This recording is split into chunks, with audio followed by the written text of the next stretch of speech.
Zap Crypto, c'est tous les jours, toute l'actu crypto au même endroit. Bienvenue chez vous les zappeurs et zappeuses. Bonsoir la cryptosphère et on se retrouve pour le dernier zap de la semaine. On débute direct avec notre Fear and Greed Index côté crypto qui se trouve à 49 dans le neutral. Du côté des marchés US, nous sommes toujours dans la zone de grid à 70. N'oubliez pas de laisser vos petits commentaires sous tous les zaps de cette semaine pour tenter votre chance de remporter un NFT de la chaîne. Ce sont les vidéos du zap crypto en entier qui sont à remporter et nous nous retrouverons demain pour les tirages au sort en live sur Twitch à 22h. Vous pouvez dès à présent vous installer confortablement. Votre zap va commencer. Je vous souhaite une excellente vidéo. C'était Zap Crypto. La SEC, Securities and Exchange Commission, durcit le ton vis-à-vis des crypto-monnaies. Même si depuis longtemps elle nous a bien fait comprendre qu'elle n'aimait pas trop beaucoup ça, ils ont encore bien insisté là-dessus dans un communiqué nommé « Alerte aux investisseurs », paru cette semaine, dans lequel le mot « risque » apparaît à peine 17 fois. Risque bien entendu lié à l'investissement dans les cryptoactifs pour les comptes individuels de retraite spécifiquement. Car en effet, certains fonds américains proposent désormais d'ajouter du Bitcoin dans son plan d'épargne retraite. Cependant, cela reste relativement de manière prudente car ils imposent un plafond de pourcentage total des fonds qui sont en général de 20%. Mais on dirait que c'est déjà beaucoup trop pour la SEC et qu'il faudrait se cantonner au bon vieil investissement dans l'or et les actions. Ce qui les fait surtout chier, c'est que pour le moment, ils ont pas la main sur la régulation des cryptos, et un truc qui échappe à leur contrôle, ça les énerve un peu. D'ailleurs, en parlant de SEC, ils ont encore fait des siennes cette semaine car ils souhaiteraient, selon des rumeurs, également interdire le stacking de crypto-monnaies pour les particuliers, ni plus ni moins. Une prise de position fortement condamnée par le géant américain Coinbase qui tire une sonnette d'alarme car en effet, interdire le stacking serait un énorme frein à l'innovation de ce secteur et ferait certainement fuir de nombreux utilisateurs qui comptent sur les gains de stacking pour gagner et faire fructifier leur investissement. Rappelons que le stacking est un intérêt sur vos cryptos qui vous est reversé si vous décidez de bloquer ces cryptos pendant une certaine période. Du genre, si vous bloquez telle crypto pendant 30 jours, vous gagnerez 5% d'intérêt annualisé dessus. Bref, la SEC n'est pas contente, mais pour moi c'est encore beaucoup de vent pour pas grand chose, car si elle galère déjà avec un procès contre Ripple, je la vois mal réussir à condamner tout le secteur des cryptos en interdisant le stacking. On a vu qu'une attaque frontale et coordonnée venait de commencer contre l'industrie crypto aux USA et qu'elle risquait de se matérialiser de façon concrète dans les prochaines semaines et dans les prochains mois. En gros, les régulations, les interdictions et le verrouillage arrivent et ils arrivent à vitesse grand V. Et puisque les USA sont l'un des piliers de l'industrie crypto aujourd'hui, les implications risquent d'être assez importantes. La première leçon qu'on peut tirer de tout ça, c'est qu'il est critique de créer des systèmes ou des services crypto qui soient réellement décentralisés et qui ne dépendent pas directement d'une entreprise pour remplir leurs fonctions. Sinon, ça ne résout pas vraiment le problème que les gens pensent que ça résout. La solution, c'est de créer et d'utiliser des systèmes qui sont vraiment inarrêtables. Et Bitcoin, à ma connaissance, c'est l'un des seuls systèmes qui soit vraiment inarrêtable. Et la deuxième leçon qu'on peut tirer de tout ça, c'est qu'il est probablement sage de ne pas détenir des cryptos auprès d'une entreprise, comme un exchange ou une plateforme crypto centralisée, parce que les risques associés sont extrêmement sous-évalués. Mais vous, qu'est-ce que vous en pensez ? Est-ce que vous pensez comme moi que toutes ces régulations sont effectivement inévitables ? Est-ce que vous les voyez plutôt d'un bon œil ou plutôt d'un mauvais œil ? Dites-le moi dans les commentaires. Parlons maintenant du stablecoin de PayPal. PayPal est en train de travailler sur un stablecoin qui devait arriver au cours des prochaines semaines. Et là, en fait, ils viennent de dire stop, on met en pause le projet à cause de l'incertitude réglementaire qui règne aux États-Unis sur les stablecoins. Je vous avais parlé hier de Paxos, l'émetteur du BUSD qui était en train d'être investigué par un régulateur à New York. Donc et PayPal en plus était en train de travailler avec Paxos sur leur stablecoin. Du coup ils disent écoutez c'est pas net, on va mettre en pause tout ça. Et c'est ce que je vous avais dit hier autour de la régulation aux États-Unis. Si le régulateur met vraiment de plus en plus de bâtons dans les roues des sociétés américaines, et ben les sociétés américaines vont arrêter de développer un certain nombre de cryptos et ça va se faire dans d'autres sociétés, dans d'autres pays. Donc c'est vraiment une perte pour les États-Unis de faire ça. Mais après tant pis pour eux, c'est eux qui sont en train, enfin c'est le gouvernement on va dire, en tout cas les entités qui réglementent les cryptos qui sont en train de rendre les choses très difficiles. Une des stratégies actuellement du législateur américain, c'est d'essayer de couper tous les ponts off-ramp notamment des exchanges. C'est-à-dire que Binance, en fait, c'est les partenaires bancaires qui subissent des pressions de part des régulateurs pour couper leurs relations avec différents acteurs. Et ça, en fait, tu vas le retrouver. Il y a un article, je crois que c'est de Nick Carter, ou en tout cas qui est sur Twitter, qu'on peut retrouver. Il liste en fait les différentes nouvelles qui sortent, et c'est vrai que il y a le régulateur a l'air d'être dans un mode américain en particulier, particulièrement énervé, et fait pression sur les acteurs sur lesquels il a le plus de pouvoir, à savoir les banques, pour que chaque fois qu'elle demande une licence ou quelque chose, si jamais elle touche aux cryptos, ça leur est refusé, ce qui fait que ça jette l'effroi et que les banques évidemment arrêtent de vouloir traiter, sans même que ce soit interdit par la loi, avec les entreprises crypto, parce que en fait elles ont peur d'avoir un contre-coup derrière du législateur sans qu'on sache jamais vraiment pourquoi. Et c'est vrai que c'est difficile de se protéger comme ça. Donc moi je me disais voilà qu'il y avait les stablecoins, il y a des stablecoins qui sont conçus pour être distants à la censure, un petit peu comme en fait l'actif principal, donc que ce soit Bitcoin ou Ether. Donc ça c'est intéressant. Ensuite, si on veut se protéger des variations de marché, il faut trouver un stablecoin, mais pour moi il vaut mieux trouver un stablecoin qui soit loin de l'emprise des États. Et moi pour moi ils sont d'une mauvaise foi sans nom. Donc tu vois par exemple Fricoben, moi je suis pas du tout sûr que l'USDC à un moment en fait il y a trouvez-moi je sais pas moi 3 phrases du plus honnête des hommes et je trouverai de quoi le faire pendre. C'est une punchline qui est attribuée à je sais plus à un Richelieu ou je sais pas quoi. Et en fait le régulateur à un moment donné s'il veut accuser Circle de blanchir de l'argent, très probablement il y a des gens qui se servent des USDC pour faire des choses tragiques. Et on pourrait très bien le reprocher de mauvaise foi à Circle. Et auquel cas Circle pourrait pas faire grand chose. Et du coup voilà, moi je me dis que chercher des stablecoins qui soient un minimum résistants, ça va être une des tendances. Ça va être tendance, moi je pense. Et bon, à moi-même, à titre personnel, je vais être intéressé par cette solution. Après, bon, est-ce que ça peut être voilà. Donc, ouais, moi aussi. Ok. Juste une histoire de diversification. C'est juste, je mets un peu mes œufs un peu partout sur les stablecoins. Et puis voilà. Mais après, il y a ce que dit Samy qui est vrai aussi, c'est-à-dire que la régulation, elle n'est pas tout à fait mondiale. Elle le devient, hein. Mais il reste toujours des pays, en fait, qui sont plus propices que d'autres. Et ça, c'est sûr que la mobilité, c'est très probablement une stratégie qui est... Après, c'est pas à la portée de tout le monde. Quand on a des enfants qui sont scolarisés, etc., c'est vraiment un type de merde, en fait. Ça sert à rien. Mais, donc, moi, je parle juste par exemple, de mon cas précis, hein. C'est ce que je ferais, mais après, je vois pas ce qu'on peut faire d'autre, quoi, ouais.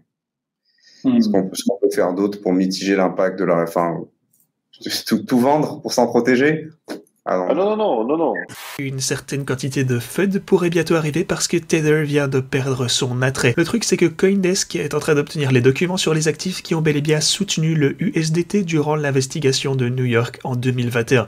Comme vous le savez, ou peut-être pas, en fait, il y a eu une enquête sur un incident contre Tether et en ce moment, potentiellement, on va découvrir, on aura simplement la vérité et peut-être que certaines choses se sont déroulées dans les coulisses ici.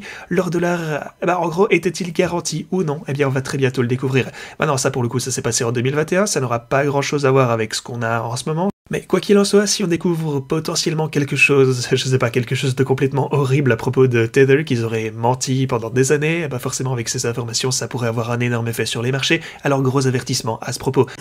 Toi et moi, on peut continuer à travailler jusqu'à 75 ans, c'est pas un problème. On n'est pas fatigué, on trimballe pas des pierres toute la journée. On fait en plus un métier qu'on aime, donc ça nous pose aucun problème. Donc le truc, c'est réellement de faire quelque chose qui est, à mon avis, beaucoup plus souple, beaucoup plus à la carte, qui est des gens qui partent... Moi, j'ai pas de problème avec le fait que des gens qui ont commencé à 15 ans et qui ont trimballé des pierres toute leur vie partent à 40 ans. Mais en revanche, si tu veux bosser tout en prenant ta retraite, etc., on ne devrait pas pouvoir l'empêcher. On devrait pouvoir avoir quelque chose de beaucoup plus souple. Et puis, secondo, c'est la vraie question, c'est pas de s'occuper de la retraite, c'est de s'occuper du travail en France. C'est-à-dire de créer les conditions pour que on se retrouve pas avec 25% de chômeurs, pour créer les conditions pour que on s'amuse pas à vendre toutes les pépites qu'on a technologiques, etc. aux Américains, créer les conditions pour qu'il y ait une vraie réindustrialisation, qu'il n'y aura Jamais. Aujourd'hui, à partir du moment où on va pouvoir parler de ce qui s'est passé, par exemple, avec RT, quand tu nies le droit de propriété, quand tu peux, en dehors de tout problème juridique, de toute législation, tu peux fermer une société. À partir de ce moment-là, ça veut dire quoi? Ça veut dire que parce qu'elle a une nationalité qui ne te plaît pas, demain, ça va être qui? Ça va être les Chinois. Après-demain, ça va être qui? Ça va être le gars qui regarde de travers M. Macron. Donc ça veut dire que dans ce cas-là, comment veux-tu faire revenir les entreprises en France? Aujourd'hui, moi, un Chinois qui met des sous en France, je le regarde bizarrement, je lui dis mais qu'est-ce que tu fous? T'as pas compris en fait ce qui se passait ou quoi? Qu'est-ce qui va se passer le jour où ton gouvernement aura décidé d'annexer Taïwan? Qu'est-ce qui va se passer? Il va se passer qu'on va te virer. Donc à partir de là, tu ne peux plus investir en France. Et il n'y aura pas de réindustrialisation. Alors j'ai mis un petit zoom ici sur le dollar, c'est pas mal de le regarder ici aussi en daily parce qu'il agit tellement sur le daily aussi. Donc le dollar fait du vert, hein, donc les actions du rouge en majorité, les cryptos du rouge. Le dollar qui fait du vert, qui tape ici sur la moyenne mobile 300 daily, je mettrai les petits noms à côté. Donc là il y a deux solutions. On a là qui joue en bas la 300 daily ici. Si jamais il perd les 103, il passe dessous. Ah, ça sentira bon. Un dollar qui finalement retombe un petit peu et peut-être va tester son plus bas ou le casser ou pas. Bon, si jamais il clôture au-dessus de la 300 daily, au-dessus des 103,64, ça sentira pas bon. C'est un dollar qui peut réintégrer son nuage et aller chercher beaucoup plus haut. Le nuage, il est vers les 108 ici, donc il a de quoi un petit peu monter. On va surveiller ça. Pour l'instant, les boules, ils perdent pas de momentum, ça pousse et pour l'instant, au niveau du RSI, on est au-dessus de 50, ça peut continuer à pousser. Au niveau de Bitcoin, vous pouvez voir, voilà, on a une autre range ici qui durait depuis 18 jours là. On a commencé à range dedans. Ce que j'expliquais, c'est qu'il fallait absolument regarder la borne haute ici au niveau des 23 800 $ par rapport aux clôtures daily et inversement au niveau des clôtures daily, la borne des 22 627 $. Et vous voyez que du coup, on a bien cassé la baisse, là, il n'y a pas de doute. Et là, en termes de retracement, je pense qu'il est le plus intéressant à regarder, c'est les Fibos. Les Fibos, ça me paraît assez intéressant là pour regarder. Vous prenez le plus bas ici, hop, jusqu'au plus haut. Et comme on peut voir, du coup, on a les deux zones les plus intéressantes au niveau des Fibos, c'est 0,38,2 en termes de retracement et les 0,618. Et comme vous pouvez voir, les 0,38,2, c'est juste au-dessus du gap. C'est-à-dire qu'on a notre gap ici, des hops au niveau des CME qui a 20 000 $. Et on a notre retracement des 0,38,2 au niveau des Fibos qui a 20 900, 20 800 $, environ 20 900 $. Et on a par contre plus bas notre retracement des 0,618 qui est cette fois-ci plus bas que le gap. Donc si on vient chercher ce retracement-là, ce sera du coup un gap qui sera comblé. Et on est quand même sur une baisse un peu plus conséquente, de moins 22%. Les deux sont faisables, vous voyez, 18 900 $. Et là, on est plutôt sur du moins 14% au total. Donc très intéressant, ces zones de retracement, là, je vais laisser des petits carrés comme ça pour avoir une idée de jusqu'où on peut retracer. Et autre chose aussi, bien sûr, qu'on peut regarder, rappelez-vous, j'avais parlé des volumes qui étaient descendants, donc ça, c'était plutôt moyen. On va passer très très rapidement sur Bitcoin, parce qu'il y a des petites choses qui sont très intéressantes, on le dit, on le voit, on le redit très régulièrement. On avait fait en fait cette petite approche vis-à-vis de cette Golden Cross, c'est beaucoup tourné en fait sur les réseaux sociaux, Golden Cross, oui, mais à chaque fois qu'il y a une Golden Cross, on corrige sur Bitcoin, et ça n'a pas loupé, hein, on le vérifie, on l'a sous les yeux, Golden Cross, Deep, Golden Cross, Deep. On avait fait ce petit travail il y a peut-être 2-3 jours encore en arrière. Vous avez ici Golden Cross, Deep. On va retourner en arrière. Juste ici. Vous avez la Golden Cross. Juste là. Deep. Golden Cross, Deep. Effondrement. Ok. Crack, Covid. Après, ceux qui essayent d'encadrer ce type de choses, je ne vois pas de news catalysante. Si vous la voyez, mettez-la moi très rapidement dans les commentaires ou partagez-la sur le Discord de façon très argumentée. Mais si vous sentez quelque chose, hormis des choses vraiment des choses qu'on ne connaît pas, la seule chose qu'on peut éventuellement encadrer sur du court terme par rapport à ce type de situation, pour moi, c'est l'augmentation de l'escalade de la guerre en Ukraine avec l'utilisation d'une bombe nucléaire tactique. Honnêtement, je vois pas d'autre chose. Parce qu'honnêtement, tous les indicateurs qu'on a d'un point de vue des consommateurs, on a fait un gros travail hier, ça durait plus d'1 heure sur le live d'hier. En réalité, tous les indicateurs d'un point de vue consommateur sont en alerte rouge de partout. Les taux d'emprunt de la carte bancaire, des crédits revolving aux États-Unis, etc. Tout est dans le rouge, en train de rupter. On sait même pas comment ça, ils arrivent encore à emprunter de l'argent sur leur carte de crédit. Je comprends pas comment ça, on peut pas mettre des paiements refusés sur ces niveaux d'endettement qui sont jusqu'à non-issimes avec des taux d'emprunt qui dépassent les 15%. C'est juste dingue. À part, en fait, quelque chose qui va être catalysé très fortement, je l'encadre pas, ça, pour être tout à fait honnête avec vous. Et honnêtement, le Covid, on se remet 2 ans ou 3 ans en arrière, c'était pas la fête, pour être tout à fait honnête avec vous. On a eu tous très très peur, et j'ai eu personnellement aussi très peur, hein. On parlait de zombies à ce moment-là, je sais pas si vous vous souvenez. Voilà encore, Golden Cross, donc Deep, ici, petite Golden Cross, c'est fou parce qu'on est peut-être exactement là-dedans, hein. Pour le coup, on se revoit un petit peu en 2018. Golden Cross, Deep, on vient chercher les futurs millionnaires, donc c'est peut-être exactement ce qu'on est en train de vivre actuellement. Est-ce que c'est vraiment différent? Je pense que c'est jamais différent. Pour moi, les flux sont acheteurs. La tendance de fond reste très haussière sur des très grandes time frames sur toutes les cryptoactifs et sur notamment Bitcoin et Ethereum. Je pense qu'on ira faire un tout petit tour plus haut. Sur l'Ishimoku,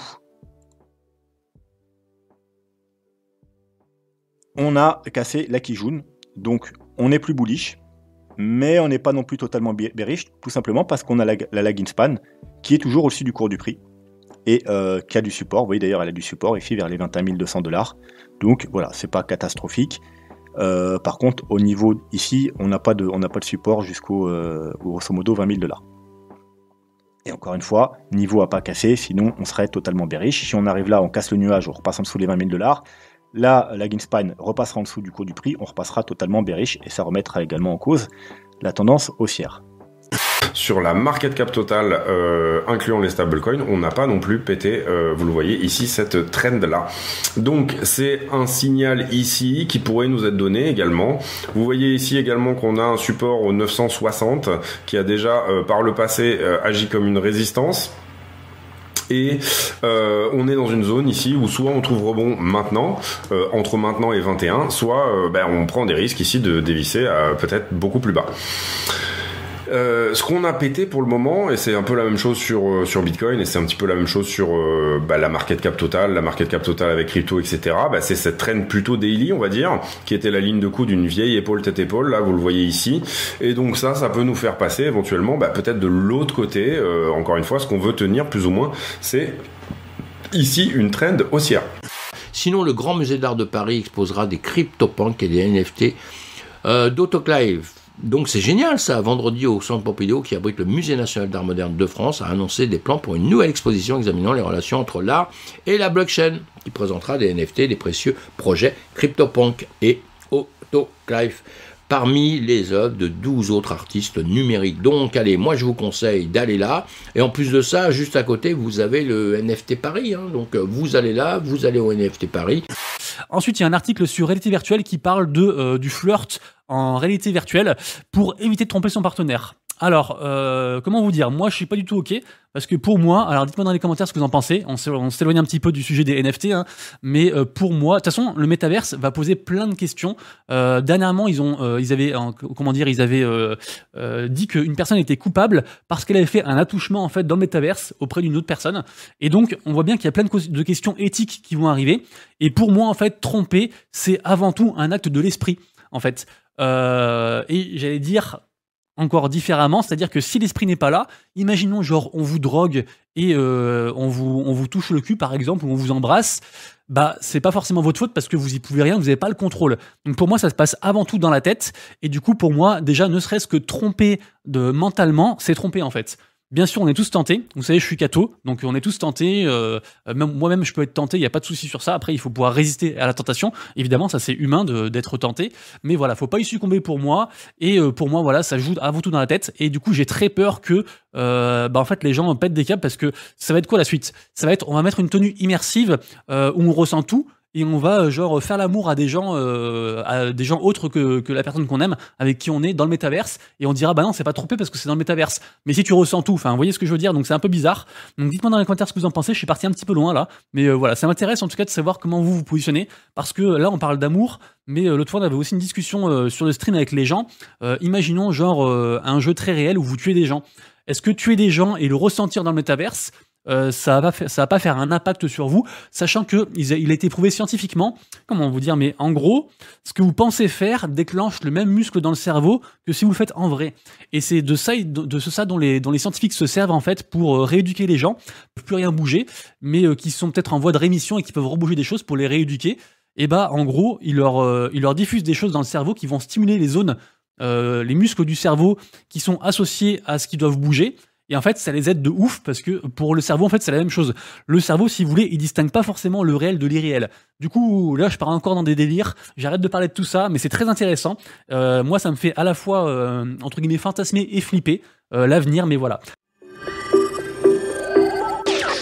Si tu n'es pas rassasié, retrouve à gauche le Zap Crypto de la veille et à droite le Zap Crypto de l'année dernière, jour pour jour. Tu as trouvé une ou plusieurs actus intéressantes?